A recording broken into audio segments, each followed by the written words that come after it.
I guess another related thing about the internet and this show is that this past, or I guess in between season 2 and 3, there was a sort of the webisodes called The Resistance.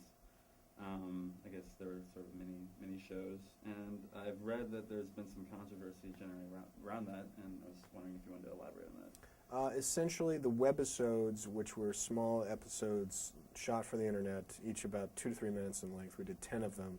They're sort of chapters of one story that led up to the season premiere. The controversy was that this is a gray area in terms of license fees, or not license fees, residuals payments for like writers, directors, and actors. Who is going to pay for it? Who got paid to do it? Is this all just promotional material? Is it covered by any of the existing agreements between the guilds and the studios? Mm-hmm. And who gets credit, who doesn't?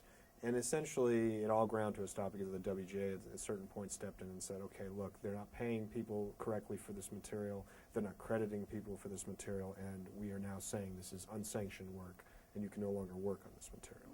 And that's where it stands. There's now a big ongoing fight between some of the studios and the guilds on this issue. So did you plan on doing more, or just the 10? There had been talk about doing more, but nothing specific. We never really got into the planning stages of another group of webisodes. We just sort of planned to do the original 10. Right. Yeah, I just remember I read something Newsweek you said about digital content being...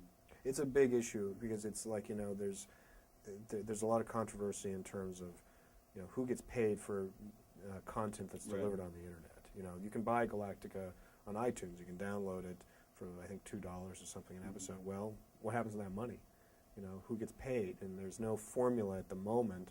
The studios will tell you that they're going to pay us on the DVD formula. The writers will say, well, it's not a DVD, and that was a bad formula, so why should we accept a bad formula for something that's not even a DVD? And the studios will, whine and complain and say that, well, they're not making money, and no, everyone has to sacrifice here at the beginning to see how the riches are later, and the writers will say, well, that's what you told us on DVD, and that train never came in, and so why should we trust you again? And it's going to be an ugly issue.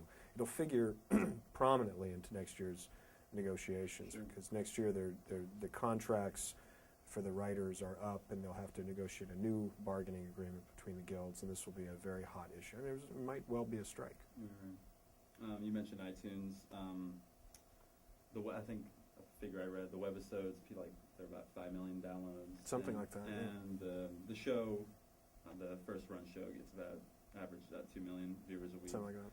So it seems like a growing trend, and I think you see that in other shows that are putting content for free online about different ways of disseminating entertainment, television entertainment. And how do you think that will affect either your show or the future of television? It's all going to change underneath our feet. I mean, you can feel it happening right now. I mean, Battlestar Galactica is already, for the last airing, I believe last Friday's episode, was the most time-shifted program on cable. That means it was recorded on people's DVRs or TiVos and watched at a later time. And Nielsen, the company that tracks ratings, is starting to track all that information now. And that's a problem because the advertising companies, when they buy ad time on the shows, they discount all that DVR time shifting. They want to pay ad rates for the viewers that are actually going to watch their ads when they watch them live. And there's an assumption that when they watch them on TiVo, people skip through the commercials, which is a legitimate argument. Well, okay, as DVR penetration continues to climb, and I think it's somewhere around the 20% range now, it's just going to get bigger and bigger and bigger. It's going to be just part of your TV before you know it. What happens to broadcast television? What happens to ad-supported television? Is the whole industry going to shift over to the cable model, to the subscription cable model like HBO, where you are paying for that channel each month, or are you going to have to pay for individual episodes? Is free TV dead? In other words, I mean, will there be a model for how do you make money? How do the studios make their money back on these television episodes if the ad revenue dries up and nobody's watching the ads anymore? So it's unclear where all this is going to go. I mean, the much talked about convergence between the internet and television is closer, but hasn't really happened. For the most part, you download it on your iTunes, you got to watch it on your computer. You can't really practically watch it on your television set. And so that's a barrier that they haven't figured out how to cross yet. And they keep saying, well, that's coming. It's just over the horizon. Right. But the horizon just keeps getting further away. So you think you're going to have a lot more product placement in the Galactica?